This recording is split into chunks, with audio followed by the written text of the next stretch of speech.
It's the weekly show about Pro AV with the hottest news in the AV industry. It's rAVe TV. Give it up for Steph and Gary. Steph and Gary. Hello. Hello, Gary. Happy Wednesday. How are you? It's our weekly Wednesday rAVe TV episode where we come to you live on ravepubs.com, on LinkedIn, Twitter, and Facebook. Steph Beckett and Gary K. Steph runs all of our publications, and I clean up. So how's it going, Steph? I clean up.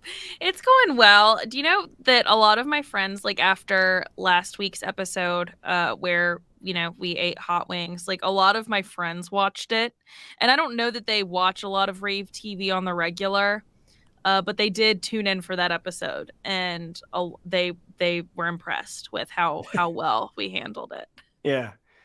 My lips did burn for like 24 hours, I have to say. Yeah, I was like, I don't know what happened. I think like during like the last 10 minutes of that, like after wing number 6 when I, it came out of my nose, I think I blacked out for the rest of the episode. Like there were clips of me saying things and I was like, I don't remember saying that. So I think I was like fully functioning on autopilot for the last like 5 to 10 minutes. And you'll never think about milk the same way again. No. So we got some great news this week on rAVe TV, this is a packed episode, yes. A lot of stuff going on. Indeed. What should we start with? Well, let's start with your podcast, because we've talked about it a few times on this. We've talked about it in a few other things, but so you started a podcast with Barco, right? So it's on meeting equity. Yeah. All about what it is, why it's important, why we should care. Yep. So, and we've released 2 episodes of it. The first episode we kind of teased last week. Ultimately we have the whole point of this is there's 12 episodes, and we're going to go right into Infocom. And if you actually want to check it out, you can go to meetingequity.com. We've actually released 2 episodes. The first episode was a panel discussion where we talked about, sort of like, and it involved, someone from, obviously we had somebody from Barco on, but we also had a design consultant from Shem Milson Wilkie. We had another manufacturer, Bose, who makes, obviously collaboration gear. And then we also had someone on from Microsoft, talked about Front Row. Marin, let's run that clip real quick about Front Row, because I think that's a game changer in meeting. Front Row is cool. It's a feature in Teams called, I believe it's called Front Row. Do you want to talk about that? It seems like this is a good intro to that. Yeah, absolutely. So Front Row is a layout within Microsoft Teams and Teams rooms that essentially, just like a lot of other layouts that we've brought to the forefront, gives you a new style of meeting and collaborating. It brings essentially the gallery to the bottom of the screen to where you can see everyone at eye level. And I think, Mark, you would. So we're talking about kind of a little bit about everything with regard to how to design better rooms, all 12 episodes. And actually our guests include, well, you can see them all at meetingequity.com. But one of them was Joe Allen. He was on episode 2. And by the way, episode 1 and 2 were already posted, but he is an expert at building or making better meetings, like, leading meetings better, how to deal with hybrid meetings, how to prepare for people who are going to be on hybrid versus people live. He's a professor at the University of Utah. Let's run a clip from him. Okay. Virtual meeting fatigue is real. Seeing yourself on camera does create an additional stressor for people that didn't really exist at the same level pre-pandemic. However, we also found that having a good, well-run, effective meeting can compensate for that. And we also learned. So if you want to see, that's the first 2 episodes. There's going to be 12 total. And I just recorded the one with the guy from Herman Miller today, and he used to work at WeWork, right? And that documentary out about WeWork's out right now. But I'm excited to hear that episode. And he talks about sort of like how Herman Miller is redesigning the way that they think about furniture and office spaces. He talks about how furniture can be used to solve some of these problems and how it can't be used to solve some of the problems.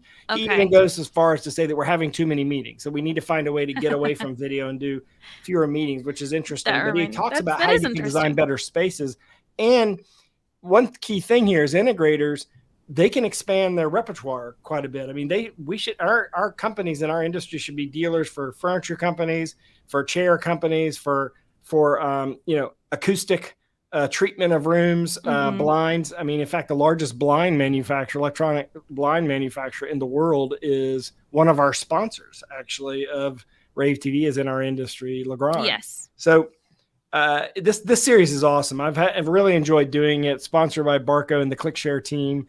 And obviously we talk about ClickShare some, but we've done entire recordings without mentioning Barco, right? Because it's all about meeting equity. Very much not an ad for them. It's more of a resource for people in our industry who are trying to and check it out, meetingequity.com. Very cool. I like that they have the whole meetingequity.com. They have the whole website about it. Yep. But very cool. So also another big thing in our industry that we're having to talk about are, NFTs, which I never really thought would be something that would cross over into AV land. But Scott Tyner wrote an article about it, which actually helped me understand it a little bit more, because NFTs, I just always kind of considered that with cryptocurrency in the area of none of my business.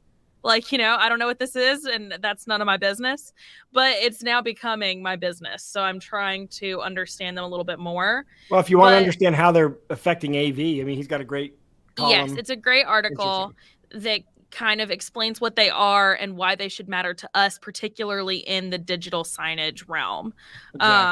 Exactly. And, it's really not so different from, as you know, I have a Samsung Frame TV. It's not so different from purchasing the art to show on your TV in the Samsung store, which I have done. Well, it's you don't own the original art. You just own that copy of it.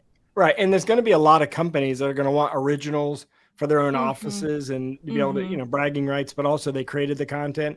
This is going to be a boom for our industry because, by the way, the way you show all of this collectible stuff is using displays. Displays. Yeah. We're going to see this resi-mercial segment of the market grow even bigger. And hey, by the way, we come to you live every week, every Wednesday, and our audio sounds so awesome thanks to our Shure microphones. And we have a message from Shure about their SLXD.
So, Steph, guess where I'm going this weekend? Where are you? Florida? Yeah, going to Disney World. Yeah. I feel like it's either you're going to Florida or I'm going to Florida. We're never there at the same time, but it's we very much switch off weekends who's in Florida. Well, we definitely love our entertainment, don't we? We love the technology in that. Yes. Except you are Disney only, and I am an equal rights. I like Disney and I like Universal. So Yeah, definitely Disney only. You should give Universal another chance though, because the roller coasters are very good if you're like a roller coaster person, which I am. Yeah, okay. I'll give it a second try. But hey, our friends over at Epic Games that developed Unreal Engine, we have a story on our website about them partnering with Disguise.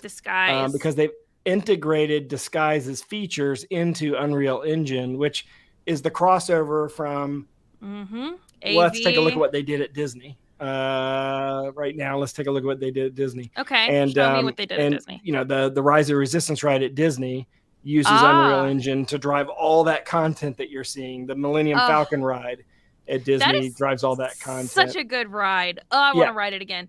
Is it still like crazy to get to ride it? Like, is it still a thing where you have to like enter the virtual queue and you have to be in the park to enter it? No, you don't have to do that anymore. Actually, you can just sign up, and if you pay $15, you can ride it. You got to pay a little extra money. Well, they've gone to the system like everyone else has, like Universal and everyone has, where you pay extra money and then you can ride the big rides, you know, without having to wait in line. So you now have to pay for Fast Pass, which they call Lightning Lane. That's a little too capitalist. Everything is more expensive now. Gas is more expensive. Food is more expensive. Hotels are more expensive. Disney's more expensive. Well, that's too much. I guess I'll just wait in line with the general population, because I feel like you pay enough to like be there. Like, and if you're interested, $100 per park, and now it's like $150, $200 some days. I mean, too much. That's what happens. It is like $200 some days, but that's tough. Yeah, so on like this weekend, it'll probably be $200, but I haven't. Thank God I have a pass. But. So what do you think about LG's new 4,000 nit displays for the front of storefronts for, you know, where the sun's shining right on the glass? Yeah, I think that is that's going to be a big thing in our industry, because that's always like a pain, right? Like, you want an outdoor display that's going to look good, but you know, you can't make it look good in every type of weather there is, but now there's technology allowing that. So I think this is going to be a big thing for digital signage for sure. Yep. So what do you think about all the new virtual control stuff that's come out? I'm interested, what the industry's take is. I want you to comment. If you're interested in talking to us right now and you want to comment on this, I'd love to hear from you, because the industry's going SaaS. The industry's going cloud-based. The industry's going, you know, all the major control companies now, including Extron, now have virtual control devices where you don't actually have to have all the hardware there. You can actually do the control across the interworld. Do you think that everything is shifting to the cloud from like on-prem solutions? 100%. I mean, look at Zoom. Zoom transformed video conferencing from on-prem to in the cloud. I'm going to actually do a video cast with the team over at Extron on their virtual control platform, so that everyone kind of understands how it works and when it's used. Not every install is going to go this way. It all depends on what the application is. Of course, you need the gear to be able to be capable of being controlled that way. And you're going to have some stuff in the room, because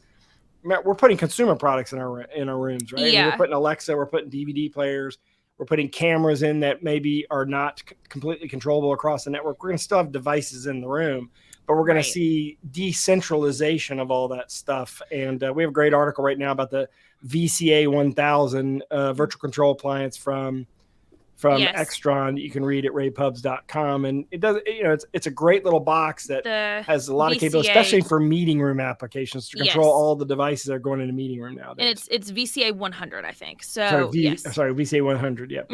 So we'll do a video cast on that. I consider this argument like of on cloud versus, or in the cloud versus on-prem, to be very similar to the AV over IP versus HD-based T. Like, I consider those to be like very similar arguments, where it just kind of like depends on the install.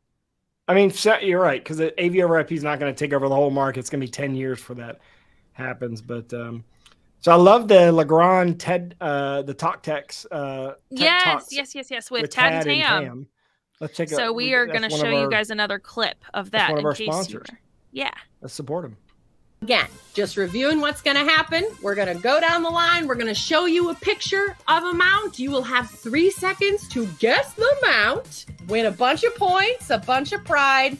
It's going to be really exciting. So control goes to Team Charcuterie. Team Charcuterie. All right. We're going to go ahead and start with Luke. All right, Luke, we're going to you. We're going to put it up there. You have 3 seconds. It is time to guess the mouse. Apps and Acclaim Plus and Pro.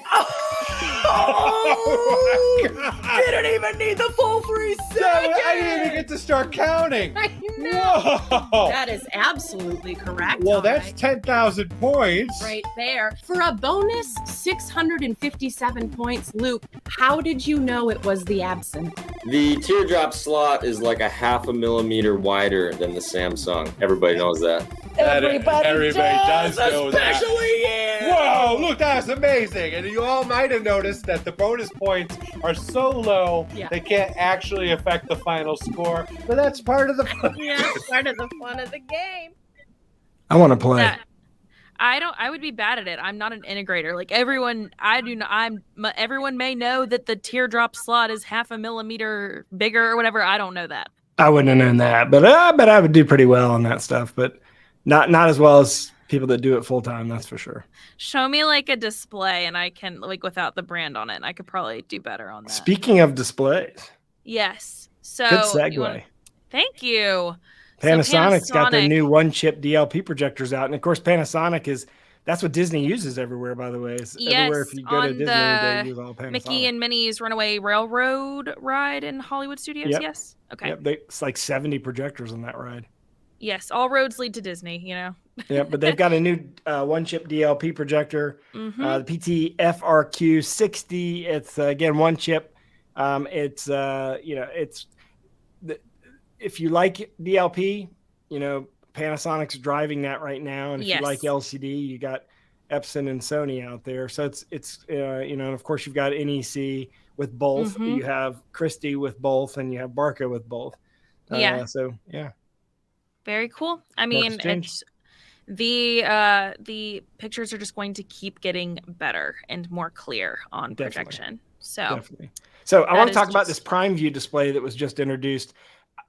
This is going to be a trend where you're going to start finally seeing display formats that are not all 16 by 9. 16:9. This was driven by something we showed earlier in the broadcast today.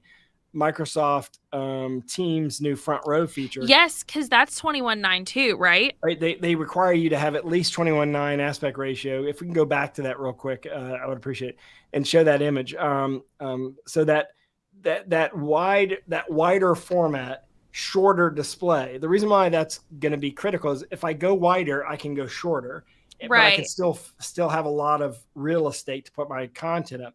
Well, we need to go shorter anyway because we've now put in displays that are bigger because we want more content to be on the screen, which puts them below the height of the table. So if we push everything up and we go wider, we still have more display space. Right. And of course, our graphic cards can support this without any problem. So I think we're going to start seeing more applications like this. So you're going to expect to see Epson, Sony, NEC, Christie, Barca, all of them build wide aspect. And I think we're going to start to see displays that are as wide as 32 by 9 aspect ratio stuff. Do you think that this will filter into the consumer market? Like for like consumption, like TV shows and stuff are going to have to start? I mean, they already have Panavision, right? Which is 21 by 9. So that we already have that. When we look at like blockbuster movies that were made, a lot of them are shot in that wider format because we have movie theaters that way. But more money's been pumped into IMAX, which is even a different aspect ratio, right? Where it's taller. I think the trend in homes is going to be more immersive, and the trend in meeting rooms and classrooms is going to be filling more real estate horizontally. Okay. I think in homes is going to be more vertical. So I think they're two different applications, but the point is we're going to see much different aspect ratio screens, not all of these rectangles like we've had before.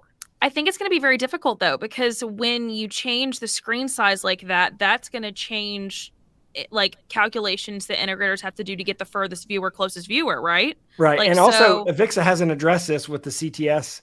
Hasn't updated with the CTS program. Yeah, because we only learn about basic decision making and advanced decision making, both of which are, we heavily calculate with 16:9 and occasionally 4:3, but as you know, that's like not a super used aspect ratio anymore unless you're Zack Snyder.